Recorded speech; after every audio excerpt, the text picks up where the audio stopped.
Diretor, na tela é contigo. Vamos para os próximos jogos aí da Copa do Brasil. Vamos passar um. Ixi, agora, diretor? É agora mesmo, é? Vamos falar dele, ó. Vamos falar dele. Eita. Um abraço pro consulado Paraná, Santa Catarina, pra galera que faz parte do grupo do WhatsApp Leões de PRSC, quilômetro 87, que quer dizer que 87 é do esporte. Gente, que jogo foi esse? André, tirem as crianças da sala, tá? Se era jogo de futebol que a gente queria, foi jogo de futebol que a gente teve. Que atmosfera é aquela no Couto Pereira, tá? 32 mil pagantes no Couto Pereira para empurrar o Coxa contra o esporte. Que jogão. Marlon assistiu também, Marlon? Sim, com certeza. Gente, Que massa. eu tava em loco dentro do estádio e a atmosfera é espetacular. É espetacular a atmosfera do Couto Pereira, tá? A festa que a torcida do Coxa fez para o time é espetacular. É coisa de outro mundo, é outro nível, André, tá? Para vocês terem uma ideia, rolou uma campanha e eles disponibilizaram para cada torcedor um LED para colocar no celular. E todos os torcedores ligaram a câmera do celular, a luz do celular lá, a lanterna do celular, e colaram esse LED lá para ficar verde. O estádio todo ficou verde, a coisa mais linda do mundo. Tá? É isso que o futebol precisa. Independente de rivalidade, se era o Coxa, se era o Flamengo, se era o Santa Cruz, mas a festa foi linda da torcida, sabe? A torcida estava integralizada com o time e com a diretoria. Abraçou a ideia da diretoria e foi para dentro. Que festa linda! E outro detalhe, tá? Parabéns ao Coxa e também à torcida do Curitiba no Couto Pereira. Fizeram uma festa espetacular, André. Não pararam, Marlon, de cantar em minuto algum, tá? Eu sou prova viva disso, que eu estava dentro do estádio lá, acompanhei nas arquibancadas e é espetacular o que essa torcida faz para empurrar esse time, tá? Apesar do resultado, né? Mas assim, ó, se a gente parar para analisar num contexto geral esse jogo, tá, André? Eu vou falar um pouquinho, depois eu quero que vocês também repliquem suas opiniões para que a gente tenha esse debate aberto, né? Se a gente parar para analisar a estatística do jogo, né? O Coxa se propôs mais no segundo tempo e, consequentemente, terminou com uma posse de bola bem superior à do Sport, tá? 63% de posse de bola contra 37% do Sport, tá? O fluxo de troca de passos também foi muito alto, quase o triplo de passos do Sport. 619 contra 289 do Sport, né? E aí a gente tem também os chutes a gols e as finalizações. E aí a gente observa uma coisa bem interessante. O Coxa trocou muito passos, mas na intermediária. E o Sport finalizou mais do que o Coxa. Teve 19 finalizações contra 17 do Coxa. E quando a gente fala de embate direto, do que foi o jogo realmente, na minha opinião, gente, foi um jogo de tirar o fôlego. O cara que gosta de futebol, que foi para campo para ver esse jogo, ele saiu muito satisfeito, porque foi um jogo muito bonito, tá, André? Como você falou antes da gente iniciar aqui a live, foi um jogo muito bonito de se ver, né? Apesar dos apesares que a gente vai trazer depois, algumas informações, né, sobre a questão da própria diretoria do esporte, da forma que vem sendo conduzido o trabalho da diretoria do esporte diante de seus torcedores, né? Precisa respeitar mais a torcida do esporte, tá? Mas a gente vai trazer mais informações. Mas assim, Marlon, o que é que você achou desse jogo, cara? Que jogão foi esse, hein? Max, sem dúvida alguma, o torcedor que foi ao estádio acompanhar essa partida de futebol, ele não se arrependeu. A festa estava muito bonita dos torcedores do Coxa, muito bonita mesmo. Eu acho que eles colocaram algum tipo de LED, foi adesivo nas lanternas do celular, para ficar o estádio todo verde. Muito Exatamente. bonito. Eles deram a entender que foi uma alusão a tipo um mosaico que eles fizeram. Tudo de lanterna. Muito bonito mesmo. Então, de parabéns. Para mim, todos os estádios de futebol do país deveriam seguir esse padrão. Libera a festa. Governo de Pernambuco, pelo amor de Deus, libera a festa. Nosso estádio precisa disso. De pessoas indo para o estádio, familiares, tudo na paz, tudo tranquilo. Uma festa bonita que os torcedores fizeram para o seu clube. Independente do resultado, mas os torcedores fizeram a festa. E o jogo em si, Márcio, não respirar de momento algum. Foi jogo lá e cá, embate de um lado do outro, defesa de um lado, defesa do outro. Foi um jogo muito bonito mesmo de se ver, Marcos. Muito bonito. Exatamente, né, Marlon? André, acompanhou também o jogo, meu irmão? Claro, acompanhei, sim. O melhor jogo da rodada. O melhor jogo dos times do Nordeste que eu acompanhei na Copa do Brasil. Teve o 6-1, né? Mas em comparação à disputa, assim, de igual para igual, né, a disparidade econômica de Fortaleza e o Águia de Marabá é absurda, né? Mas o Sport ali, Curitiba, foi 2 jogos, 2 gigantes do futebol brasileiro, 2 times com título nacional, né? E jogão. De um lado, Aleph Manga destruindo, do outro lado, Wagner Love e Juba também, fazendo. É redundância falar de Wagner Love e Juba, né? É redundância, porque eles vêm fazendo uma campanha sensacional. Né? O Edson Moreira se reinventou durante o jogo ali, teve o lado esquerdo barrado ali pelo técnico do. Me fugiu o nome agora, o técnico do Curitiba ali, barrou aquele lado esquerdo, ele se reinventou durante o jogo. Eu vinha falando até no grupo com o Max, ali no grupo da gente, Max, que o Sport estava tomando muita bola atrás dos volantes. Não gostei muito da partida dos volantes do Sport nesse jogo. O Edson não deixa tanto espaço assim. Eu não sei se foi uma falha de posicionamento ali, até desgaste físico, algo dessa forma, desse tipo aí, mas o Sport não costuma tomar tanta bola nas costas dos volantes. Eu imaginava até tomar a bola nas costas do Igor Cariús ali pelo lado esquerdo, mas não, o Aleph Manga recebeu muito essa bola ali atrás, ele sabe trabalhar essa bola ali, recebendo nas costas do volante para pegar um X1 ali contra o zagueiro, e foi feito dessa forma, né? Mas o Sport depois se reinventou e foi para cima, e 3-3, um jogão de futebol. Eu imaginava até uma vitória do Sport nesse jogo, como a gente comentou na live aqui, né? Mas o Curitiba vendeu caro, foi para cima e tem um jogador sensacional, e não acredito que chega a dezembro no Curitiba o Aleph Manga, não.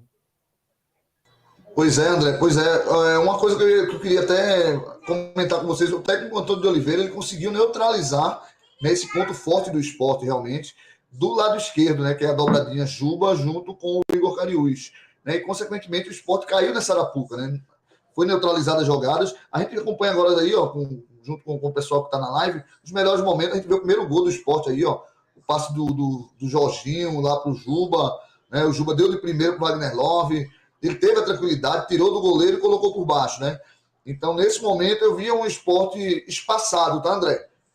Conseguiu esse contra-ataque, conseguiu fazer essa jogada rápida, sim, mas um Sport muito espaçado, né? O Ronaldo muito longe do Fabinho, o lateral direito, Everton, muito perdido na partida, né? Em alguns momentos, realmente, tentando fazer com aquela terceira trinca de zagueiro ali, e não conseguia se encaixar junto com o Thierry e o Sabino. E esse golaço do Aleph Manga aí, André, a bola sobrou. Que sapatada, cara. A gente que tava no estádio disse assim, não, se tivesse 3 goleiros não pegava. Pegava nada. Não sei se foi esse mais bonito. Não sei se foi esse. Olha, esse segundo gol foi espetacular do Aleph Manga, né? Ele teve a tranquilidade, né, André? Mas assim, ó, tem um ponto alto nesse segundo gol do Aleph Manga, que é o seguinte. Primeiro ponto, cadê o lateral esquerdo? Se era o Juba ou se era o Cariús, onde é que estava o lateral esquerdo? Tá? E por que é que o Sabino não deu combate antes de entrar na área? Tá? E ainda tem o terceiro ponto, posicionamento do goleiro Reinan. Né? O Reinan estava muito longe do meio da barra. Ele estava encostado na trave. Rapaz, então foi um posicionamento muito estranho. Se a gente para analisar, foi um posicionamento muito estranho do Reinan. Inclusive, chegou a ser questionado nas redes sociais, aí, os torcedores do esporte. Né? O Everton não teve um rendimento tão bom. E, infelizmente, o Sport, né, não conseguiu produzir o que era esperado no primeiro tempo. Consequentemente, Curitiba se desvencilhou de tudo isso aí, que era a marcação do Sport. Diante da sua torcida, fez o papel de casa no primeiro tempo lá, virou o jogo. O Aleph Manga numa noite inspirada, né, André? Uma noite daquela de almanac, viu, Marlon? Noite de almanac, Marlon. O cara tava inspirado, né? E eu achei muito errado a forma que foi feita essa marcação no Aleph Manga, né? Com tanto espaço, né? Tanto um X1. Como é que deixa um atleta desse que está com um crescimento tão bom técnico de um X1 com o zagueiro, né? Então, muito errado isso. E aí sacramentou esse 2-1 no primeiro tempo, né? E aí a gente já observa no segundo tempo o Sport com, pelo menos na minha opinião, né, André? O Anderson Moreira conseguiu encaixar ali no segundo tempo, conversando com os atletas, conseguiu chegar à batida perfeita, né? E ajustar alguns detalhes, tanto que o Sport voltou para o segundo tempo e já aos 14 minutos já tinha virado o jogo para 3-2, André. Então, o Sport conseguiu realmente propor o ritmo de jogo que está habituado, né? Luciano Juba marcando aí o segundo gol, empatando. E logo após o gol do Wagner Love, fazendo 3-1 Wagner Love. E assim, eu acredito que o Sport tem muito a crescer durante a competição. Né? Foi um jogo realmente tete a tete. Né? Olha aí, ó, o terceiro gol do Sport, o Sabino cabeceou, a bola bateu na trave, sobrou para quem? Para ele, Wagner menino Love. Love. Menino de 18 anos aí, o Wagner Love. Foi lá e botou a bola para dentro novamente, né? Artilheiro nato, faro de gol, né, André? Hein, Marlon? Isso aí é faro de gol, né? Esse aí. Wagner Cheira Love gol. Eu acho que ele poderia ter. Ele tirou o Jorginho ali, botou o Gabriel. O Gabriel, não foi o Gabriel Santos. Eu acho que era uma substituição que ele poderia ter feito um pouco antes até. Eu achei o Jorginho meio encaixotado entre os 3 jogadores de meio de campo ali que marcam muito do Curitiba. Eu acho que ele poderia tirar aquele jogador dali, como ele fez, né? Inteligentemente. Sim. Botou o Gabriel Santos, jogador de mais movimentação. Eu achei até que foi uma substituição inteligente, né? Porque o Jorginho não estava. Chegou um momento no jogo ali que o Jorginho não conseguia mais ter espaço para criar jogadas. Então ele coloca mais um atacante, né, de velocidade para trabalhar atrás desses volantes aí. Que tem um trio ali de marcação muito forte o Curitiba ali no meio de campo. Sim. Né? A gente comentava muito sobre o número 7 do Curitiba, Deixa eu dar uma olhada aqui na escalação do Curitiba. É o Andrei, não? É o Andrei. Gente, é impressionante a volumetria de jogo do Andrei. Tá? É impressionante o que esse garoto jogou. Tá? Ele está em todo campo. Estava em todos os cantos do campo, criando, armando, desarmando. É impressionante o que esse atleta produz para o Antônio Carlos. Tá? É impressionante. Quando ele tirou o Andrei, aos 12 minutos ele tirou o Andrei, a torcida se manifestou de uma forma no estádio que o Antônio de Oliveira não tinha onde botar a cabeça. E a torcida do Sport bateu palma para ele. Ele disse, tirou o melhor jogador do Coxa. Ele conseguiu tirar o melhor jogador do Coxa para colocar o Júnior Urso. E o Júnior Urso não produziu nem um terço do que o Andrei vinha produzindo, né? Mas então, aí eu entendi por quê, Max, um pouco, né? Porque ele estava precisando do resultado. Ele botou uns homens mais de velocidade na frente, né? Ele tirar o Andrei e botar o Júnior Urso, ele tem um jogador mais lento. O Júnior Urso é mais lento. O Andrei, ele flutua mais, está em todo canto do campo. Pelo menos no meu ponto de vista. A gente na arquibancada, na torcida do Sport, dizendo, Marlon, esse cara está em todo canto. Ele estava do outro lado agora. Tem 2 dele jogando, tem 2 7, né? O cara estava em todo canto, Marlon. Ele é muito rápido, muito estático, ó. É muito, muito versátil. Está em todo canto. Então, isso que impressionou mais a gente. A forma que ele, né, conseguia realmente se movimentar. Entendeu? Então, amanhã a gente já observa. Ó, assim, eu senti muita falta do Eduardo. O Eduardo tem um encaixe nesse sistema defensivo, tá? O Eduardo consegue neutralizar algumas jogadas porque ele não sobe tanto e dá essa oportunidade para o Cariús junto com o Juba fazer essa dobradinha na esquerda. O Everton é um jogador mais ofensivo que entra muito bem no decorrer das partidas. Então o Sport sentiu essa ausência, né, realmente do Eduardo na lateral direita. Já vai estar liberado para o jogo de amanhã contra o Retor. O diretor acabou de mandar aqui logo para mim, né, no PV. Ele já vai estar liberado pelo DM para o jogo de amanhã. Então, aí na tela, ó, o Eduardo já está liberado. Então, esporte com força máxima. Senti muito também o Facundo Labandeira muito fora de sincronia com o Jorginho. Não produziu realmente o que era esperado do Facundo Labandeira. Tá? Se esperava muito mais desse atleta, né? Entrou como titular. No próprio hotel, quando eu estive lá, eu não encontrei o Facundo Labandeira. Ele estava fazendo um trabalho degenerativo separado do elenco. Então, o Facundo Labandeira não estava nas dependências do hotel. Não cheguei a vê-lo em momento algum. O Eduardo ficou em Recife e os demais atletas participaram das atividades, tanto de treinamento no campo do Atlético, no CT do Atlético, no CT do Caju, como também da academia no dia seguinte. Aí eu senti muita falta também do Eduardo, tá, gente? Mas assim, o placar, acredito que favorável para o esporte.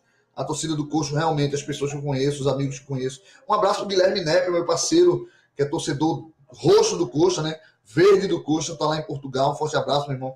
Beijo no seu coração. Teve comigo também durante o jogo, né? Falando ali no WhatsApp, nas redes sociais. Então, é importante a gente enaltecer a importância de ter uma amizade desse tamanho. Mandar um abraço para a assessoria de imprensa também do Coxa, que abraçou de uma forma ímpar a resenha de boleiro, né? Deu todo o suporte, todo o aparato que a gente precisava. Então, muito obrigado, né? Ao Paulo Paulo Heusmann, que é o diretor de comunicação é de comunicação e marketing do Coxa, tá? Ele faz parte da Rádio Coxa. Um abraço para ele também. E eu acredito assim, tá, André? Esse placar deixa em aberto esse resultado, né?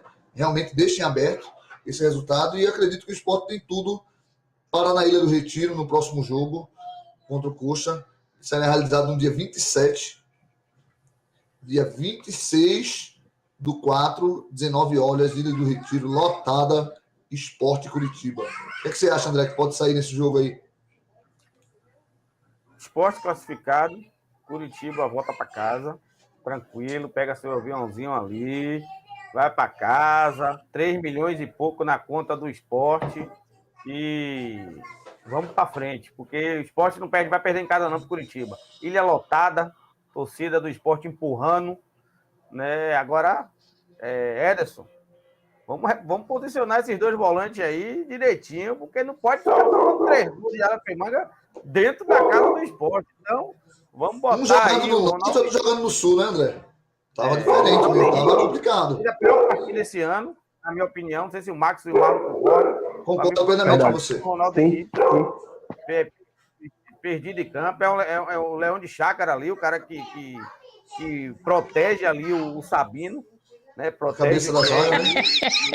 Deixou o Alex Manga jogar à vontade. Não vou criticar o Everton, fez uma partida ruim, beleza, mas é um menino, é um jovem, sentiu o jogo, é um bom atleta, é um bom jogador. Tem muito potencial, né, André? Tem muito potencial, acredito muito na evolução desse atleta. Então não vou criticar o Everton.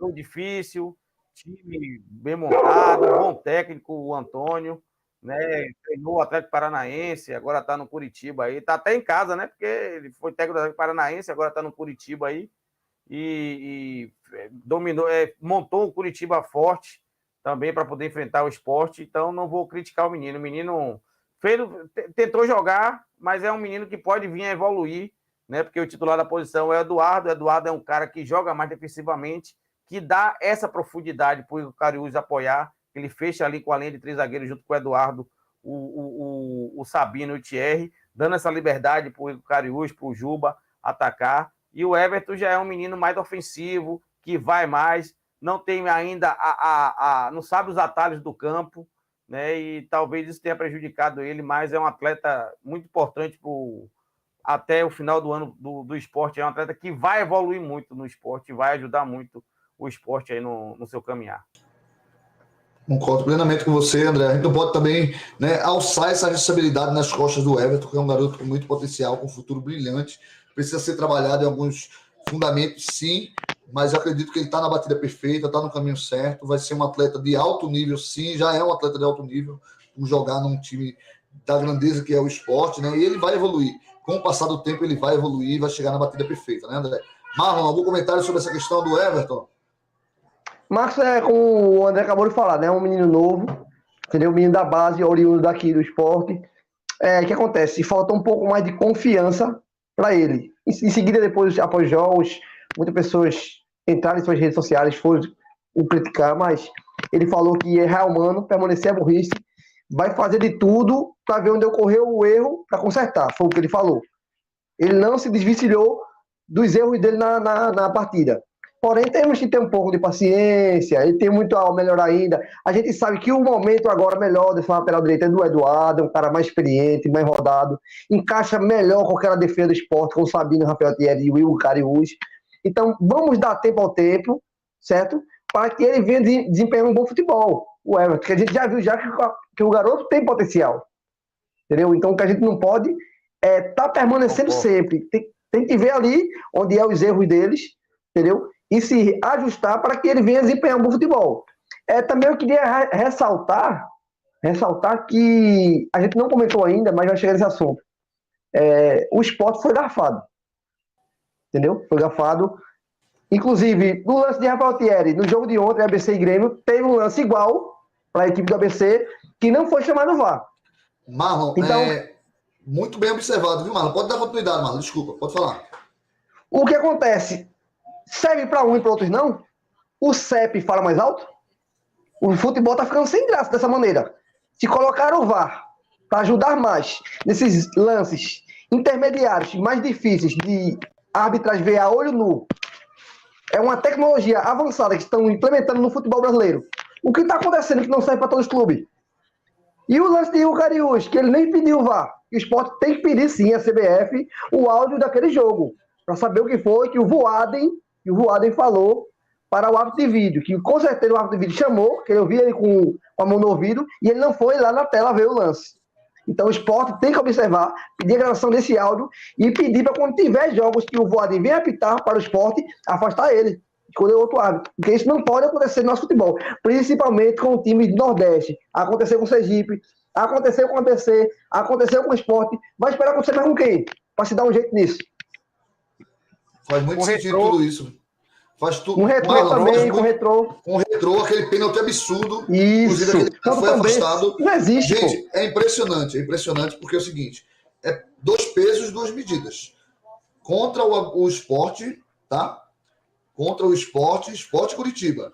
O pênalti dado contra o Rafael Thierry, o cara tava de costa. A bola passou, o jogador do Curitiba cabeceou, o cara tá de costa. Como é que o cara vai pular sem os braços, assim? Pois vai é, uma falta. Tanto que o Anderson Moreira, inclusive, falou em uma das redes sociais e na coletiva, dizendo que vai orientar os jogadores a jogar com os braços amarrados para trás. Porque não tem como. Como é que você vai pular e se equilibrar? Se os braços estarem abertos ou se você não abre os braços? Como é que você se equilibra? Então, o Anderson Moreira até falou, né, ironicamente, vou orientar os jogadores a jogar com os braços amarrados para trás. Porque é o único jeito. E aí a gente vê contra o ABC ontem, lance idêntico, onde o jogador do ABC cabeceia a bola e bate no braço do zagueiro do Grêmio, o Kahneman, não, né? Kahneman.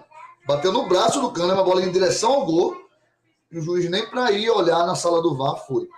Detalhe do pênalti do Hugo Cariús, que revoltou bastante também, foi por conta do juiz ter sido chamado pelo VAR e não foi até a cabine. E o outro detalhe é o seguinte, o Voaden já tem histórico de problemas com o esporte. Já veio a prejudicar o esporte em outras oportunidades.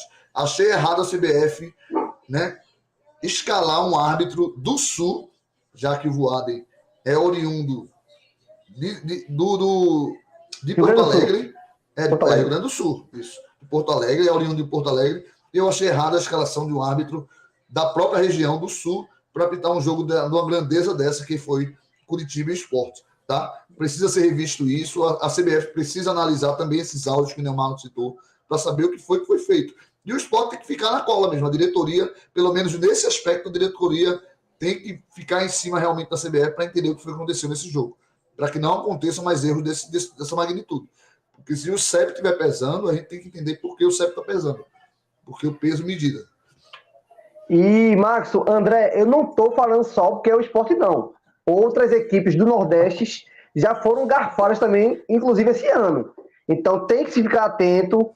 A CBF faça a reciclagem desses árbitros, entendeu? Para saber qual o critério que eles usam, entendeu? Se eles estão dizendo que eles que escolhem o lance, que é um lance de interpretação, qual é o lance interpretado então? Quer dizer que qualquer lance na mão dentro da área é pênalti?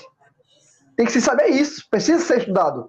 A gente vê poucos erros desses acontecendo no futebol europeu, sem comparações. A gente vê poucos erros. Não acontece isso. Pois é, mano, é bem essa linha. André, tem algum ponto de vista que você queira trazer para a gente aí, implementar? A gente vê novamente a geografia interferindo nos resultados, né? Novamente a gente vê a geografia interferindo nos resultados. A gente tem um presidente nordestino, salvo engano, ele é de Feira de Santana, o Edinaldo Rodrigues, é o presidente da CBF. Eu não estou querendo que o Edinaldo favoreça para a gente, não, pô. Não, ele é nordestino, ele tem que fazer que a gente ganhe no apito, não, pô. A gente não quer ganhar no apito, não, gente. A gente quer que o árbitro apite de forma correta. Imparcial. De forma imparcial. Como é a balança da justiça, né? Com a venda no rosto, né? Deixe de enxergar o CPF, ou o CEP, ou a geografia, e apite. Apite com caráter, com dignidade, né? Independente de onde seja o clube. A gente está pedindo, não é que favoreça o Nordeste, não. é que você apite com dignidade, pô. Que os árbitros apitem com dignidade, com caráter, com profissionalismo. É só isso que a gente pede. É pedir demais? Tem essas 3 qualidades em um profissional? Será que é pedir demais? Eu estou pedindo demais? Eu estou pedindo alguma coisa além do normal? Não, pô. Mas ninguém está pedindo nada além do normal. Se é para dar pênalti pro Grêmio, dê pênalti pro Grêmio, porque foi pênalti. Se é para dar pênalti pro esporte, dê pênalti pro esporte, pro Remo, pro Corinthians. Mas tem que ser igual para todo mundo, pô. A mão do cara do ABC é diferente porque o pênalti seria pro ABC. Ah, mas o pênalti pro Curitiba pode. E é a mesma mão, pô. Exatamente. Ô, André, você falou uma coisa bem interessante, né? A balança da justiça, ela tem que ter esse equilíbrio, cara. Pô, vendo os olhos, pelo amor de Deus, seja imparcial, cara. Esqueça o CEP, esqueça a região, esqueça a geografia. Faça o seu trabalho com dignidade e hombridade para ser digno realmente de terminar a partida e dizer assim, missão cumprida. Quando um cara desse vem, atrapalha um trabalho todo feito. Eu não estou falando só de esporte, de ABC, não, que nem o André falou. Eu estou falando de todos os times no contexto geral. Né? A gente já viu Corinthians ser prejudicado, Flamengo ser prejudicado também. São times grandes e de massa. Mas a gente está falando do contexto do que vem acontecendo, né, sequencialmente com o Nordeste, com os times do Nordeste. Né? Isso aí precisa ser revisto. Né? E que o presidente da CBF, né, independente da região que ele veio, que ele é baiano, né, mas que ele consiga trazer esse equilíbrio para o futebol brasileiro, para que todos sejam vistos com uma visão só, independente do CEP, sejam vistos com uma visão só, e que a regra seja apitada de forma, né, imparcial. Tem que ser utilizada a regra de forma imparcial. Bateu na mão, vai lá olhar no VAR, mesmo que diga que não foi. O VAR tem que ser mais utilizado, a tecnologia está lá para isso. O cara é chamado e não vou porque não foi, porque eu vi aqui que não foi. Como não foi? Se você for chamado lá é porque tem uma dúvida, cara. Né? Bateu aqui, André, o cara fez assim, ó, tem que ir lá, pô. Vou lá olhar. Mesmo que não seja, mata 40, 50 torcedores do coração, mas vai lá olhar, cara. Tira a prova dos 9, não tem a tecnologia a teu favor, vai lá e tira essa prova, né, André? E aí a gente vai ter um dia um futebol mais justo e mais digno de região, né, Marlon? Isso, correto. Max, eu não estou botando culpa no Curitiba, não, certo? Só que o árbitro, sim, pode estragar uma partida. Porque isso poderia ser por 2 lados. Entendeu? O Curitiba não tem nada a ver com isso. O Curitiba fez a parte dele, fez o papel dele. O pênalti foi marcado, eles não tiveram culpa. Culpa foi o árbitro que foi omisso, se omitiu das suas responsabilidades e quando o VAR chamou, ele não foi observar. Ele disse que estava sob o critério dele, é critério meu. Esse é critério meu. Pronto, o critério dele tem que ser usado para ambas as partes. Não Exatamente. Só nesse jogo, mas em todos os jogos que ele apitar. Outro árbitro que vem apitar, que seja da mesma região. O futebol tem que ter transparência, tem que ser aberto o futebol. Bom para ambas as partes.